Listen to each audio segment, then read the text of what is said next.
You are listening to a free version of the Majority Report with Sam Snyder. To support this show and get another 15 minutes of daily program, go to majority.fm, please. The Majority Report with Sam Snyder. It is Tuesday, October 10th, 2017. My name is Sam Snyder. This is the five-time award-winning Majority Report. We are broadcasting live steps from the industrially ravaged Gowanus Canal in the heartland of America, downtown Brooklyn, USA. On the program today, as bad and despicable as you think the big banks can be, it gets worse. David Dayen will be here to talk about his cover story for The Nation magazine. Meanwhile, Trump plans an executive order to ruin your insurance as the administration determines birth control is an iffy proposition. Meanwhile, Dems threaten to shut down our government over DACA. Trump has abandoned Puerto Rico. Bob Corker, still a piece of garbage. And election integrity head Chris Kobach wants Trump to repeal protections from the National Voter Registration Act. Meanwhile, Trump's EPA chief wants to get rid of solar and wind tax credits. And his Secretary of Energy wants to subsidize coal.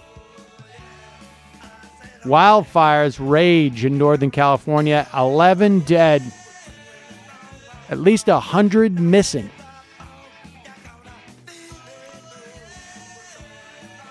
Meanwhile, in California, Feinstein announces her re-election bid, even though no one wants her to. And creepy Foster Freeze may be running in Wyoming. All this and more on today's program. Ladies and gentlemen, it is Tuesday. We'll be talking to David Dayen shortly. However, I want to take this opportunity, as many of you know, old Kelly, well, just Kelly, regular Kelly, had to leave the program. I'm not going to say she's working for TYT, but now she's working for TYT. And I think her new thing is launching over there soon. TYT Investigates, I think is what it's called. So check that out. But we have a new Kelly. I don't think we're going to call it New Kelly. We're going to come up with it. Maybe we'll call Patrick the New Kelly. And Jamie something different. But folks, so we have a new person working with us. It's her first day today. Jamie, do you want to say hello? Sure. Hi. And Jamie, tell us a little bit about yourself. Oh, I mean, I'm sorry. What do you want to know? Well, my understanding is that you're a contributing writer to a couple of publications. Is that right? What's your IQ? Yes. Well, I'm a freelance writer. I write for The Guardian. Heard of Vice that one? Broadly. Heard of that one? I contribute to The Village Voice, Paste from time to time. You know, all of them. All the pubs. All right, there you go. So Jamie will be with us. You'll hear her voice. Of course, Michael is still here. Matt still here. Michael's here for the time being. I don't know. We got to check his schedule. Oh yeah. Speaking of which. Yeah. No. Yeah. Michael's got to go on another vacation. There's more of a working vacation, which benefits you, as I say. You know, I would always turn these things down. You did mention that, yeah. And I saw that you were tweeting last night from the Yankees game. Yes, I was. On all of the tweets about the thing that's going to benefit the show, it doesn't mention the show. It's weird. Oh, right. Yeah, that's a good point. And also, Patrick is here. I'm calling up. Patrick, why don't you just hop on the mic for a second? You may not hear from Patrick that often, but he doesn't want to. Oh, Brendan. God, Patrick. That wasn't very well done. I'm Brendan. Oh, my God. Yeah, wow. That's weird. I have no idea. Patrick. Brendan's here. But I think we're going to call him Patrick. So that's weird. The forum I'm going to at Georgia State is on workplace abuse. Yeah, no, we don't need to hear it. I mean, it's going to be great for the show. Everybody will know about it. Just a little bit of house cleaning. Oh, this I wanted to tell you about. Cameron Hughes wine. I think people know that my sister has spent the last decade or so in Italy working for vineyards, wine vineyards. And so to the extent that I know anything about wine, which is not much, I only know mostly about Italian wines and a couple of particular regions. But because my sister is so particular about it, I have to be very careful about what wines I actually bring into the house. Also with olive oil too, but let's not go there. Well, so as is we do with anybody who wants to advertise on this program, I check them out, check out the product to see if it's something.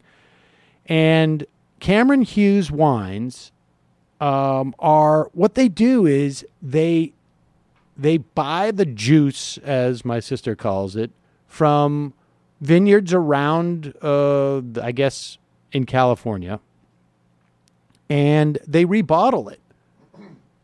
Well, not rebottle it, they bottle it, as opposed to putting it out on the brand of the vineyard. And the wines that we've tasted, there was a Pinot Noir, there was a Zinfandel, and I think a Syrah mix, were fantastic. I mean, really good wine. And with Cameron Hughes, you can find like a wine that would be a $50 bottle of wine for $15.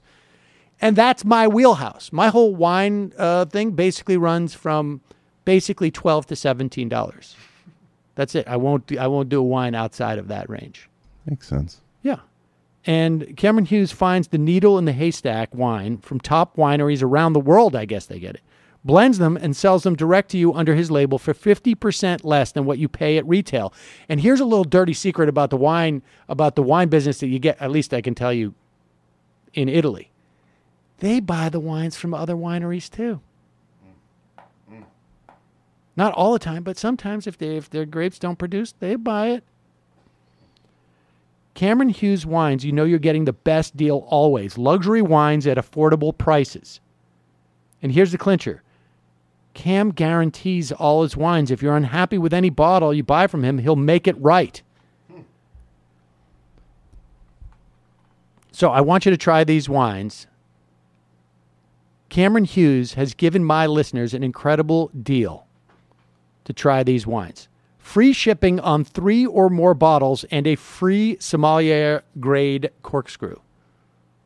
This is a great deal to try these already discounted wines. And free shipping is a huge savings because wine is heavy and it's expensive to ship. The wine is fantastic. The deal is fantastic. Don't miss out on this limited time offer. Go to chwine.com. Use the code MAJORITY right now. That's chwine.com. Enter the code MAJORITY. Also, while you're enjoying your wine, you don't have to leave your house or your office. We did a little bit of like quasi day drinking here the other day. I don't know how quasi it was. Well, for you got a little bit aggressive. I didn't get mine. That's probably best. Yeah, I don't want to see what comes out. Avoid leaving your home or office with Stamps.com. Stamps.com lets you buy and print official U.S. postage for any letter, any package, any class of mail using your own computer and printer. You simply click, print, mail, and you're done. And unlike the post office, Stamp.com never closes. You can do this at 24/7. You wake up at 3 in the morning because your son has come in and peed his bed and he's kicking you in the face. And you're like, oh, I'm going to send a package. That's what you do. Plus, they send you a digital scale that automatically calculates exact postage. It doesn't have to be your son, and he doesn't have to kick you in the face. I'm saying anytime you want to send it. But he does have to pee. That happens. Okay. And you can decide the best class of mail based upon your needs. And you even get discounts that aren't available anywhere else. Stamps.com brings you all the services of the U.S. Postal Service right to your fingertips. Right now, you too can enjoy Stamps.com service with a special offer that includes a 4-week trial plus postage and a digital scale without long-term commitments. Just go to Stamps.com, click on the microphone at the top of the homepage, type in Majority Report. That's Stamps.com, enter Majority Report. Stamps.com, never leave your home or office again. I wonder if film guy Matthew uses that for his eBay stuff. I think he does, actually. Pretty sure he does. All right, I just wanted to read this email before we go to David Dayen. On Friday, Judy Gold was on. She is hilarious, but also sometimes a little bit, there's a certain amount of hyperbole. I don't know if that. She's very engaged. And not just Judy, but also I were, well, let me read the email and you'll see it. You skipped the important part of my I am today, which was frustrating. It was, and thanks for taking shots at the mentally ill in an attempt to delegitimize Trump. His problem is he's a bigot emboldened by our systems, not potential mental illness. Those kinds of comments are exactly what makes everyday life for mentally ill people, the vast majority of whom are more likely to be victims of oppression and exploitation rather than perpetrators, so effing hard. Stop normalizing this bigoted angle of attack while you act like you fight for us. And he said that Judy and I kept bringing it back to how Trump is mentally ill and so unfit to lead. All right, look, I can appreciate, and I do appreciate having a better this person pointing out to me and giving me a better sense of where we should be sensitive about this stuff. I obviously am not in a position to give an analysis of whether or not Donald Trump is or is not mentally ill. And certainly, systemically, there are big problems, and of course, he is a huge bigot. I think from, not even from a colloquial standpoint, I do think there's that he has a mental illness. I think it's probably untreated because of the nature of who the guy is. And I think his job is impaired by it. As we have, I don't think he has the ability to empathize with people. He's sitting in Puerto Rico and there's huge amounts of suffering and he's focusing on how happy the people in this little room while he's handing out paper towels are. And I think there's something really genuinely wrong with him. And I don't, maybe, calling him crazy or saying it's mentally ill is not the proper way to articulate that. But I do think it's not just his bigotry.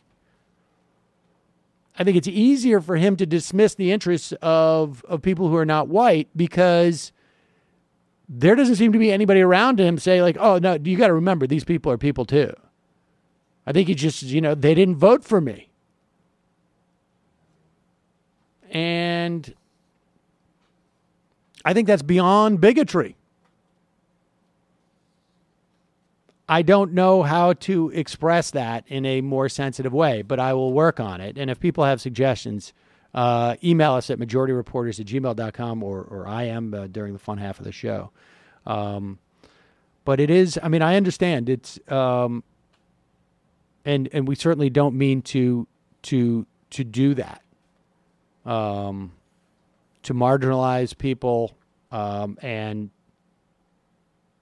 that is obviously not what we want to do. And so we'll attempt to be more sensitive about that and figure out a way of discussing it in a better way.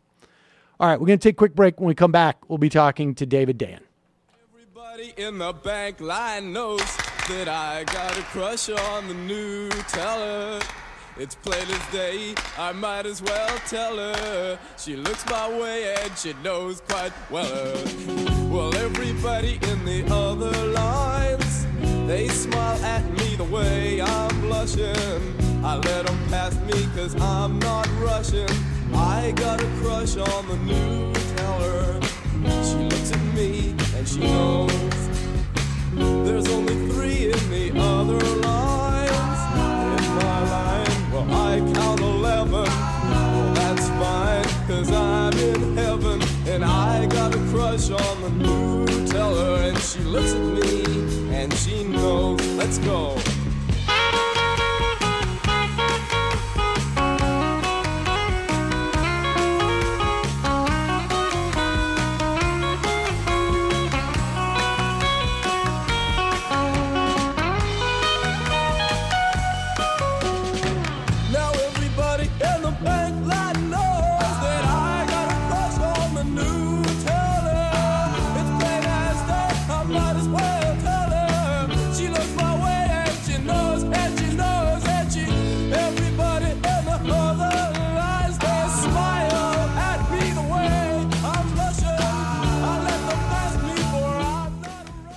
We are back. Sam Seder on the Majority Report on the phone. It is always a pleasure to welcome to this program a contributor to The Intercept, to The Nation, to the New Republic. Still, I don't know. Mm-hmm. You're constantly you're like trying to catch the wind with you. I mix it up for you. David Dayen, ladies and gentlemen. Yes. Hello, sir. So you have a big piece that is the cover piece, is my understanding, on the Nation magazine cover about an investigation I think you've been working on for some time about J.P. Morgan Chase. How long have you been working on this story? A few months. That's a while for you, isn't it? Yeah, I mean, this was a gentleman who came to me and supplied me with this story, and he's been through about 6 years in terms of attempting to get justice on this particular issue. 4 years worth of a lawsuit, quite a bit of discovery. He had, internal documents and testimony, and so this was pretty well fleshed out by Mr. Snyder. Okay, all right. Well, before we get to Snyder, let's back up and just set the context for us. This goes back to the national mortgage settlement, correct? Tell us what that was. I mean, I think people remember that there was a little bit of a crash of the economy in 2008. You might remember that. You might remember that it was caused by problems in the housing market. You might remember that J.P. Morgan Chase, among other banks, engaged in some pretty nasty practices with respect to mortgages, whether it was putting people into loans that when they qualified for better terms, or lying to investors about the quality of loans, basically signing up anybody with a heartbeat to these large loans and then passing them off to investors. A whole host of bad practices. And then on the back end, when these loans went bad, engaging in practices in terms of foreclosure, where fake documents, fake evidence was used in courts to try to secure these foreclosures. So, and wait, there's 2 points I want to just make here. One is that Jamie Dimon is considered the guy who was above this, right? I mean, he's the CEO of J.P. Morgan Chase, and Chase was always considered, these guys were like, these are the high end guys. They don't the high end guys. They don't stoop to this level. They have a fortress balance sheet. They're completely protected and connected, and this is not something that they engage in. Yes, that was definitely part of the narrative. And I want to reiterate one other a point too about banks and their relationship to society. We as a government and a society underwrite banking maybe more than any other industry in the country, right? I mean, they when we're talking about FDIC, when we talk about the Federal Housing Authority, and back FHA loans and whatnot. I mean, we prop up this industry in many respects. Well, sure, we do, and certainly one could say that we continued to prop them up by bailing them out after 2008 when they got into trouble, and also when they got into this legal trouble where they were presenting false evidence in courts and lying to investors and all this stuff. The government continued to prop them up by, instead of indicting them for violations of the law, engaging immediately in negotiations to put together settlements, civil settlements, no criminal penalties, that would allow these banks to pay fines instead of having their executives serve any kind of jail time.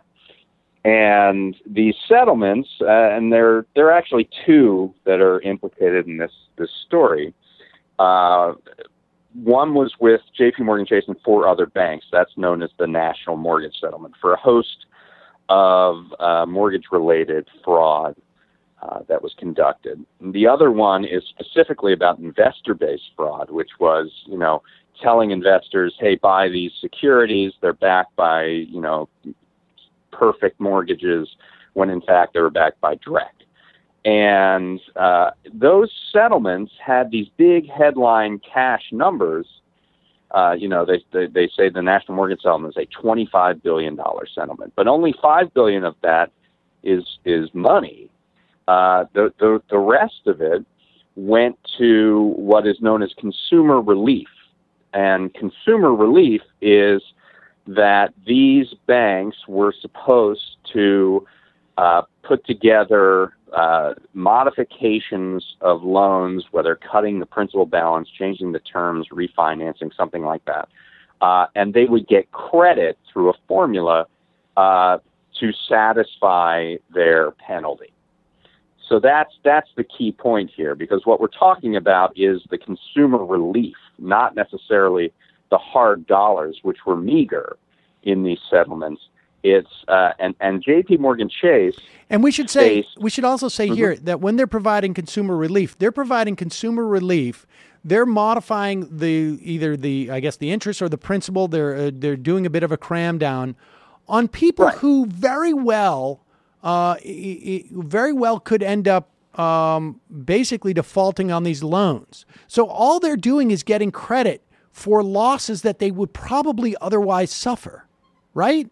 Right. I mean, the broad thing here is that these settlements are a joke. That yes, they are doing something that would be in their financial interest to do anyway. If you foreclose on a home and you sell the foreclosure, that's going to you're going to take a very big loss. You could modify the loan to a lesser degree, keep the person in the home, and not take as big a loss. It would be actually financially in your interest to do what was the bulk of this penalty. So that is just on the abstract that the penalty is kind of ridiculous.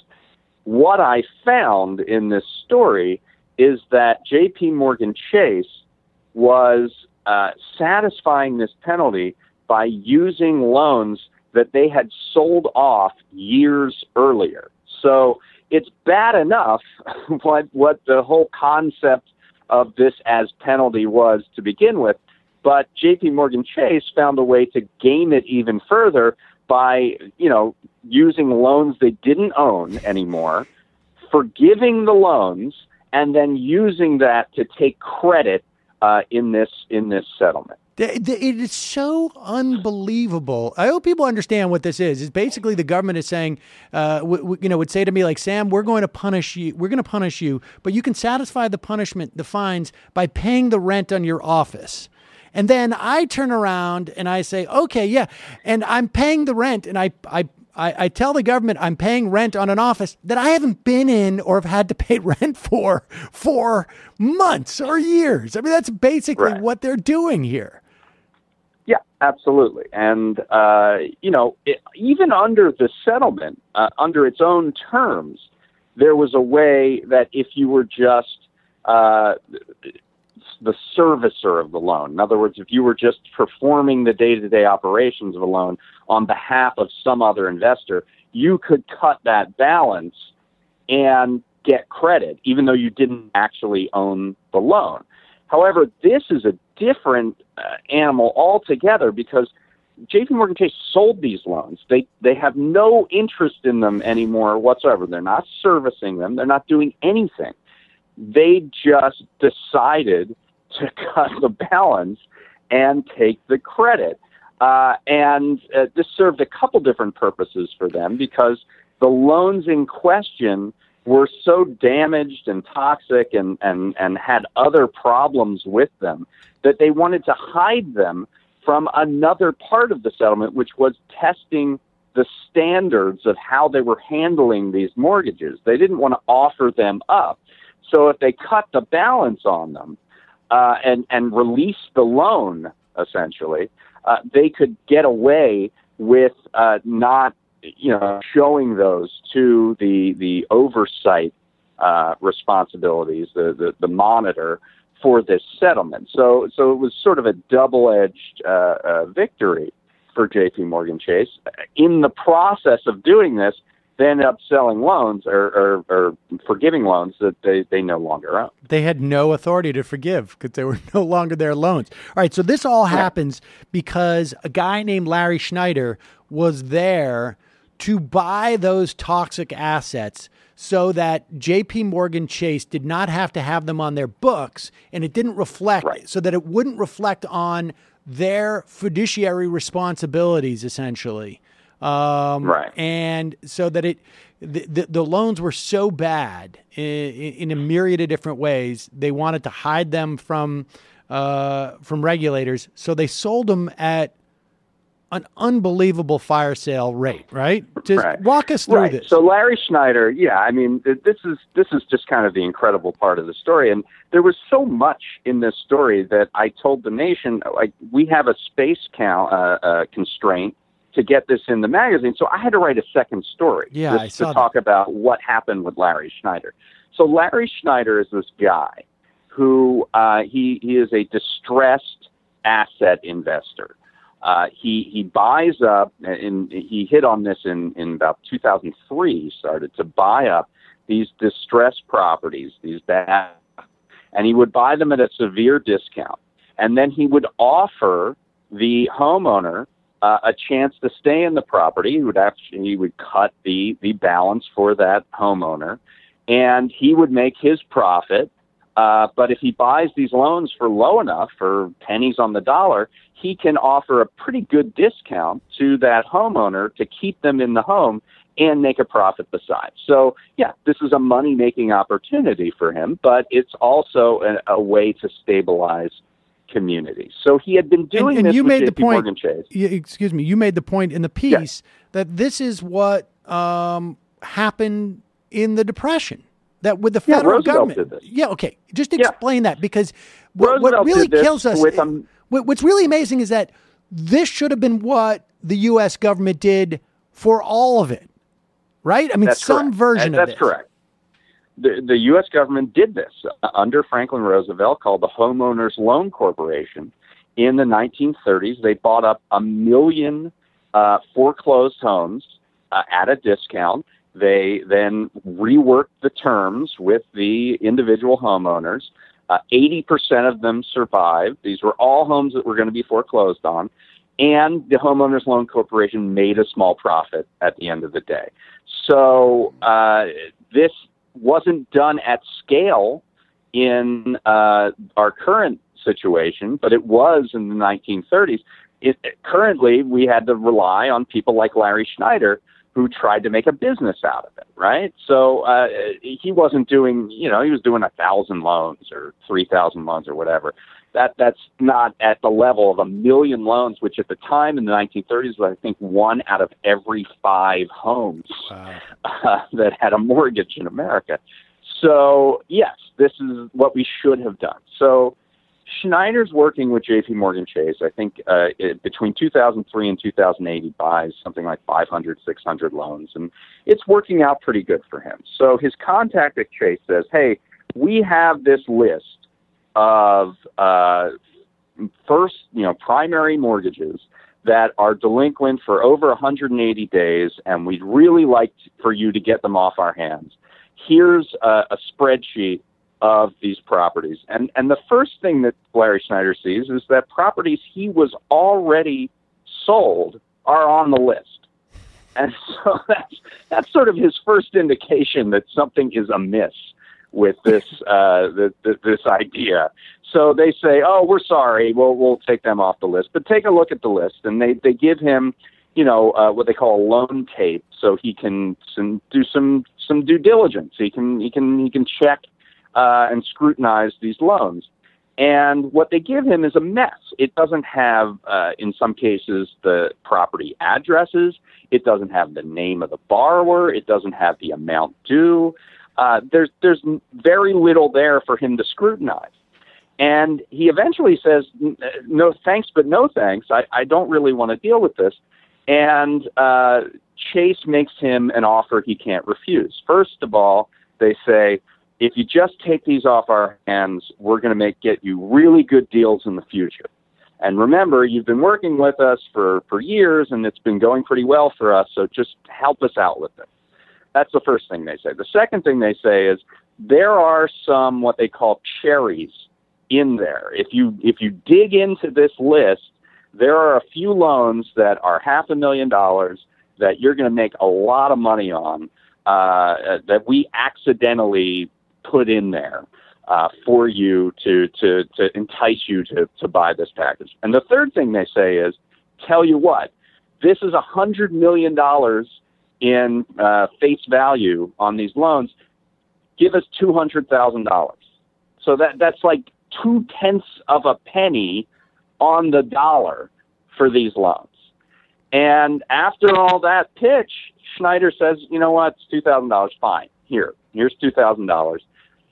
Chase ends up throwing in an extra $56 million in unpaid principal balance on these loans. So, and asked for no more money. And they did this because they needed to not own these things, because these things, if were scrutinized by regulators, would give up the ghost that they had been basically taking on loans that they should not have been taking. Absolutely. On. They had created a secret database called RCV1. It was a toxic waste dump for the worst loans, every fraud and anything bad that they had, they stuck in this database, and they just wanted them out. They wanted them out the door, and so they just kept piling them on. They finally get Larry Snyder to sign off. Who authorizes the sale of a tranche of loans that are worth in principal, or would have been, hundreds of millions of dollars, for $200,000? I mean, who has the authority to do that at Chase? This is done through the, I believe it was the Phoenix office, and there were a variety of people who were involved in this sale. And I mean, that's going to go fairly high up, right? Yeah, I would imagine, right? These are top managers. I mean, these are in this part of the business, which is sort of the recovery division, this division of the business that deals with properties, that they made the decision to do this. And the first thing they do after they sell Larry Snyder these loans is they call him up and they say, oh, we made an error. There are 10 or so loans in there that shouldn't have been in there, and we're going to take those back. And those were the cherries. Those were the loans that they told him was the enticement, that these are the ones you'll make back all your money on. And that's what they immediately take back. So it was a total bait and switch. And because Larry Snyder didn't have the underlying documentation that he owned these loans, he had a list, a spreadsheet, but he didn't have the promissory note, and he didn't have the mortgage yet. He had no recourse. There was nothing he could do. They take those loans back. it turns out he never gets that information, the promissory note, the underlying mortgage. He is left with the same incomplete loan tape and struggling to figure out who these borrowers are, what these loans are that he bought, which were not as advertised. A lot of them were, in fact, deficiency judgments, which are not mortgages at all, but basically the person abandoned the home and they still owe money, and they get converted into unsecured debt. And that's what he bought. He had no idea. He wasn't a debt collector. He was a guy who did this thing with mortgages. Right. And suddenly he's put into this position with none of the information to enforce any of this in a court of law. So he is in this impossible position. He's out $200,000. He's trying to find these borrowers and make deals and try to get some of this back. Meanwhile, what he's finding out is that Chase is still collecting on these loans. They have put them in the hands of third-party debt collectors who were continuing to write letters to his borrowers on these loans that he bought saying, we'd like to work out something with you. Just call us at Chase and give us a little bit of money, and we'll relieve you of this balance. In addition, loans that inadvertently were paid to Chase, payments, even though the loans were sold off, were kept by Chase. Chase did not forward those payments over to Larry Snyder. So think about all the different ways that Chase is making money off the most toxic loans in its portfolio. They got a guy to buy them. They are using debt collection techniques to squeeze money out of the remaining borrowers in these loans. They're collecting payments when they inadvertently get to them. They're collecting insurance payments and not forwarding them on to Larry Snyder. There's a thought that they were collecting incentive payments on these loans when they would modify them, and then when the national mortgage settlement comes 3 years later, they find another way to make money off these loans. And that is to basically use them against what they owe the government, essentially. That's right. So 3 years later, after Schneider has, done what he could on some of these loans and found the borrowers and made workout agreements, Chase sends out tens of thousands of these forgiveness letters that say, as a result of our settlement with the government, we're forgiving your loan. You don't have to do anything. This letter signifies that we have forgiven your loan. And people who had been working with this guy, Larry Snyder, for 3 years to, stay in their home at a reduced rate, get this letter from Chase that says, you don't have a loan anymore. And I talked to a lady in Maryland who got one of these, and she said, I didn't know who was lying to me. Right. I didn't know if Larry Snyder had, done this insidious thing where he picked up a list of homeowners and duped them into thinking that he owned the loans now and got us to pay for 3 years, or if Chase was doing something shady in forgiving loans that they didn't own anymore. So, these borrowers had no idea. I don't even know how you could even contemplate the second part of that, right? Right. Like you could. The first obvious thought is that Larry Snyder is a fraud, and right. that he has. It's like the old parking lot thing, right? It's like where you just go, you see an unattended parking lot, you go there and you start charging people to park their cars there, and then the owner comes down and says, like, "Hey, free parking for everybody today," and you're going to listen to the guy going free parking, right? So Larry Snyder gets sued by a lot of these borrowers who say that collected this money from me and you have no right to do it. He's told by other borrowers, Chase just told me the loan is forgiven, so I'm never paying you again. This causes, $200,000 is hardly the sum that Larry Snyder put into this whole thing. It's millions of dollars now that he's dealing with in lawsuits and, law enforcement coming after him and various other violations, and just the legwork to actually track down these people and these loans which he allegedly owned.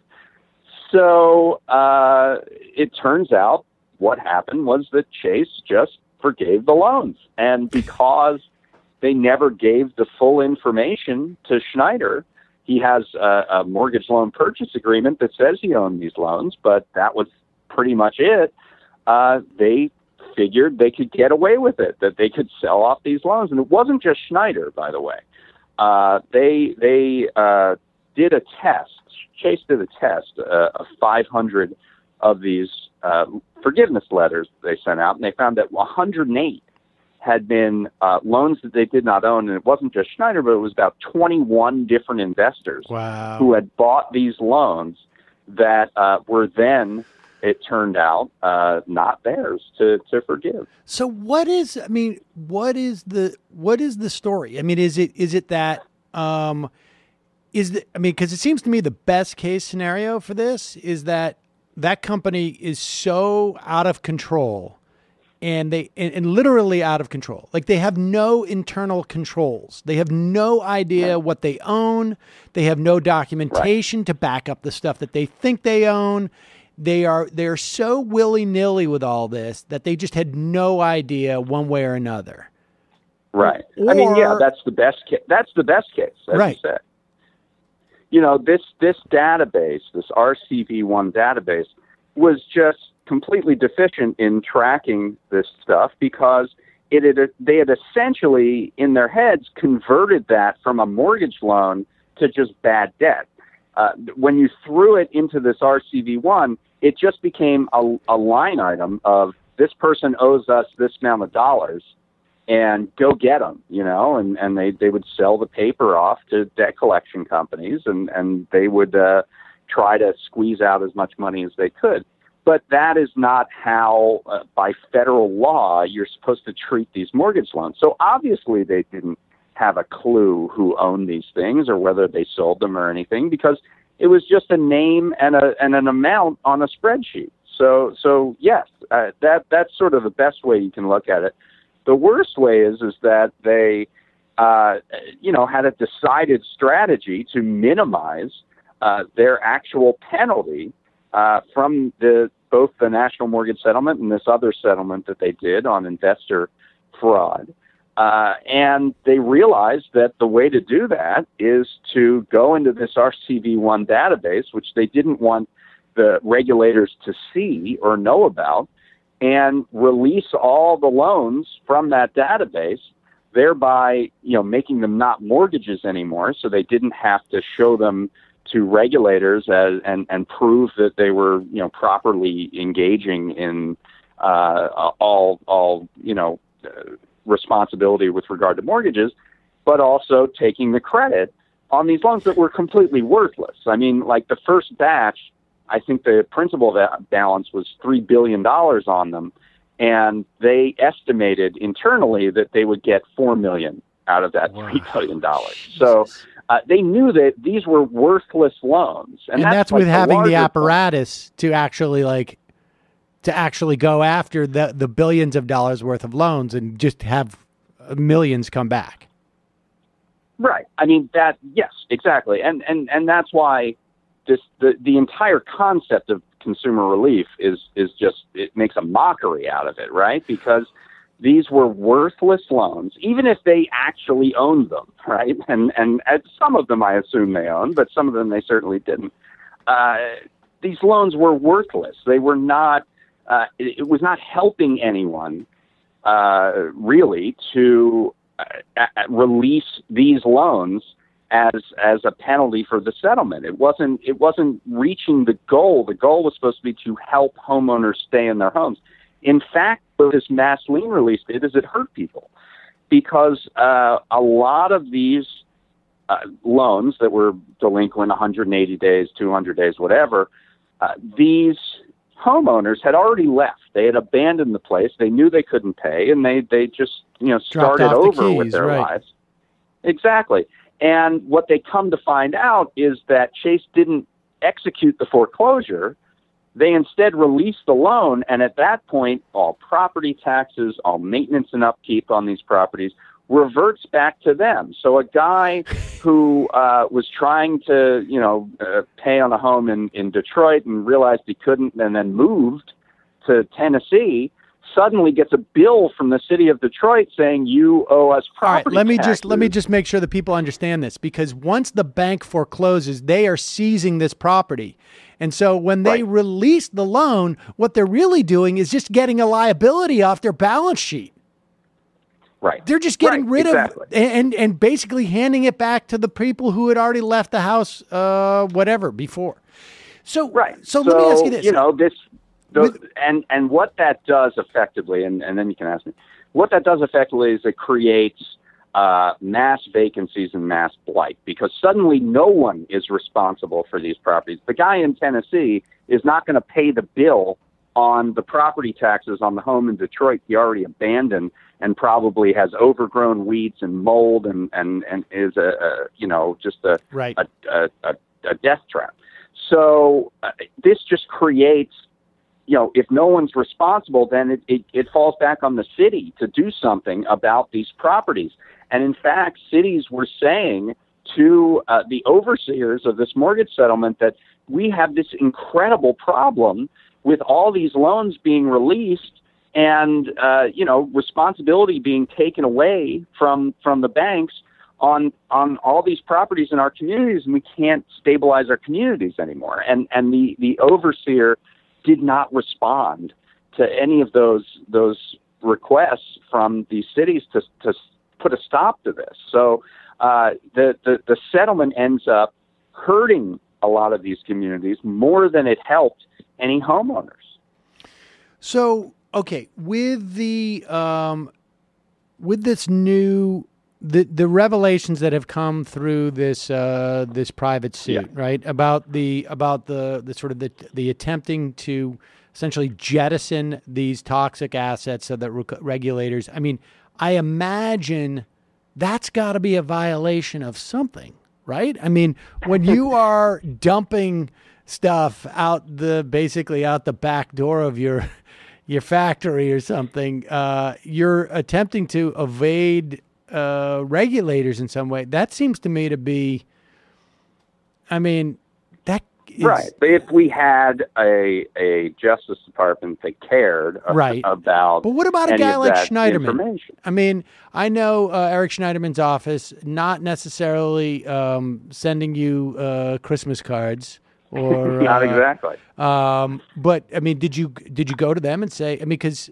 I still remember, I am still dogged to this day with that appearance that Eric Schneiderman made on Up with Chris on some Saturday morning, saying, "You can hold me to this. 6 months from now, we're going to have actions." Blah blah blah. About when he sat on that commission, and that never happened. It just sort of went into the ether. Like I can't shake that moment from my mind. I mean, certainly these settlements were done with both the federal government through the Justice Department and state attorneys general. So state attorneys general want to bring up a suit that says the J.P. Morgan Chase clearly didn't abide by the national mortgage settlement. They can certainly give that a shot.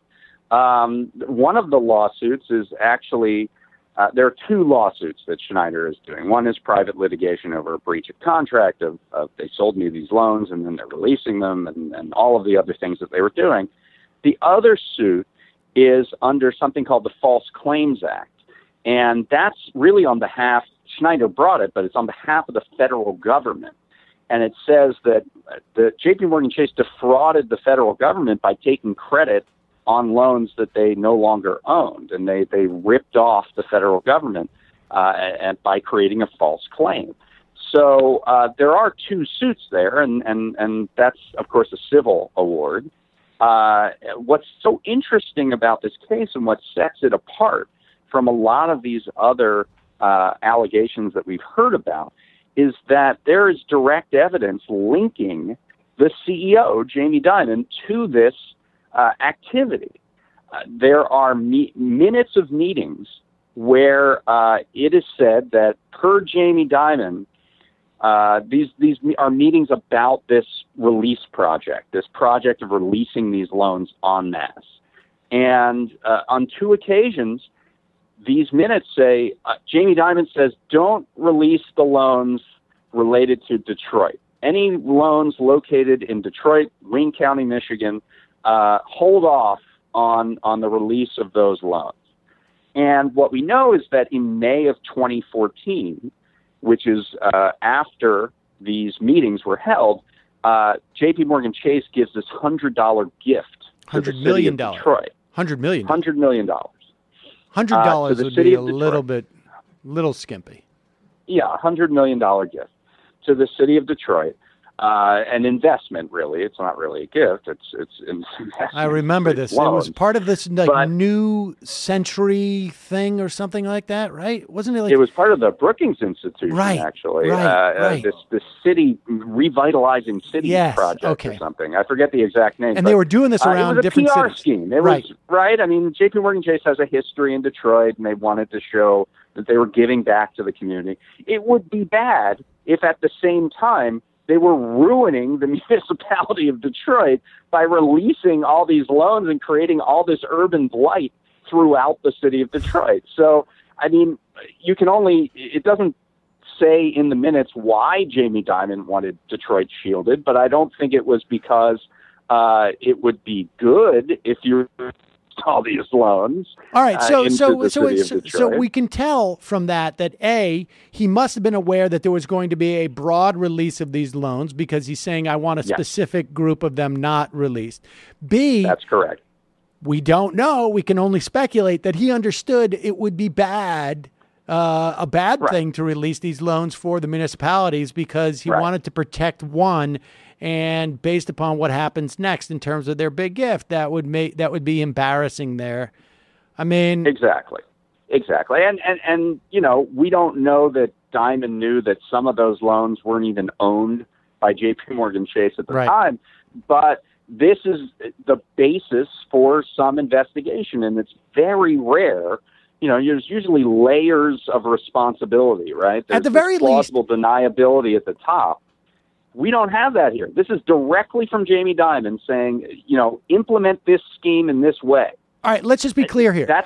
There's nothing there that would suggest necessarily that he knows Chase doesn't own these loans anymore. But what it does show, or at least seems to show, is that he's fully aware that the credit they're going to get for releasing these loans is really more of we're releasing liabilities. We're not releasing assets. We're not giving up assets and helping homeowners. We're giving up liabilities and actually putting homeowners on the hook for this stuff. Yeah, I mean, at the least, he's aware of a mass project to release these loans, and if he thought there was further scrutiny, if he thought that releasing these loans would be a boon to homeowners in Detroit, he would have been make sure you release those first because I'm going to look like a hero when I come in with $100 million. But that's he knew that there's no other way to spin that. There's no other way to spin that other than he knew there was some issue, that this would cause some sort of damage to J.P. Morgan Chase's reputation if he allowed that to go forward in Detroit right before he was putting together this big PR gift to the city. It sounds to me that if we were aware of these facts a year ago, Jamie Dimon might be in running to be Treasury Secretary. Exactly. It is a prerequisite. For because this is the type of thing that could actually edge out Mnuchin from the pole position for Treasury Secretary. Right. It just makes him a smart businessman, right? So, I don't expect much to come out of this in terms of law enforcement. Certainly at the federal level, it would be nice if anyone at the state level recognized that these settlements were gamed. But they were gamed from the very beginning. Just I did an interview that didn't make the piece with a professor from the University of Missouri who was an expert in mortgage related issues, and he said, think about what happened when they went to sit down and write out the consumer relief part of this settlement. On the one side of the table, you had prosecutors, you had federal law enforcement, state law enforcement, people who for a living know about, busting criminals and prosecuting cases. And on the other side of the table, you had mortgage bankers who know everything there is to know about mortgage law. Right. So of course, these consumer relief portions of the settlement, of course they were going to get conned by the banks into giving them ways to escape the monetary penalty in virtually every way possible. It was obvious from the very beginning how ridiculous they were. And the larger point is that this just shows the absolute failure of the Obama administration and its law enforcement apparatus in getting any kind of accountability or justice for the acts that perpetrated the largest recession since the Great Depression. And that had wide-ranging effects all the way up to the man who's in the White House right now. You said the one of the actions that Snyder is taking, this is the guy who bought the $200,000 worth of loans, is under the False Claims Act. That's a key TAM. Sometimes, yes. And I say that because I'm headed down to Vegas next week for the biannual tort law conference that I go to. But right. Are there other opportunities, like as you go around with this story? If I am an enterprising key TAM attorney who handles cases like this, I'm thinking if there's one Lou Snyder out there, there's probably 2 or 10 or 50, right? I mean, we know from internal reports that there were at least 21 investors who were treated in this fashion. To my knowledge, Snyder is the only one who has come forward and actually, taken J.P. Morgan Chase to task and said, you can't keep doing this. But there are others out there. I mean, maybe they went out of business. Maybe they've moved on from this. But certainly there are other investors who had this perpetrated on them. And if Chase did this, is there any reason to believe that, I don't know, Wells Fargo, Bank of America, these other banks are like, they're not as, because JP Morgan Chase is the gold standard, David. Did you not know that? These guys are above reproach. These are the guys. Right. These are not the guys from the boiler rooms. It's certainly possible. I went back and actually looked at the settlement, because what happened is that when they satisfied their consumer relief, the Office of Mortgage Settlement Oversight, which is really this one guy named Joseph Smith, put out a report that says this is what they took their settlement credit. They did this many first, primary mortgage reductions. They did this many this, this many this. And in the part that would be under lien releases, which would cover this project of what J.P. Morgan Chase did, J.P. Morgan had an unusually large amount of the penalty going to that rather than the other opportunities, the other categories within the way in which they could take settlement credit. So, at least in the national mortgage settlement, relative to the other banks, J.P. Morgan seemed to do more of this than them. David Dayen, people can go check out the piece, and you have another one actually at The Nation. Like you said, it took 2 stories to tell, 2 pieces to tell this story. Right. Great reporting, and man, this is just like the gift that keeps giving. We could be, right? I mean, we're now 9 years out. Yeah. Somebody told me on Twitter that this was like Ahab actually spearing the white whale. Right. I have been working for so long on this, and I mean, I think it's a terrible tragedy for not really just for an individual investor, for the country and for homeowners and everything. For me personally, there is a level of vindication in this because I was told up and down by the Obama administration that there is no way that banks are going to be able to game this settlement, and there's no way that they're going to pay this off with other people's money, that they had looked at this up and down and they had tightened up the language, and this was absolutely going to be, something that was going to help homeowners. And now here, years later, we have the proof that that was bullshit. And so personally for me, there is that element to it, but I think the larger story here is one really of tragedy, because it wasn't just about this policy. It was about how this policy affected our politics, that created this rage that only found outlet, this rage against elites, this rage against a two-tiered system of justice that ended up finding outlet in Donald Trump. David Dayen, thanks so much for your time today, buddy. Really appreciate it. All right. Thanks a lot.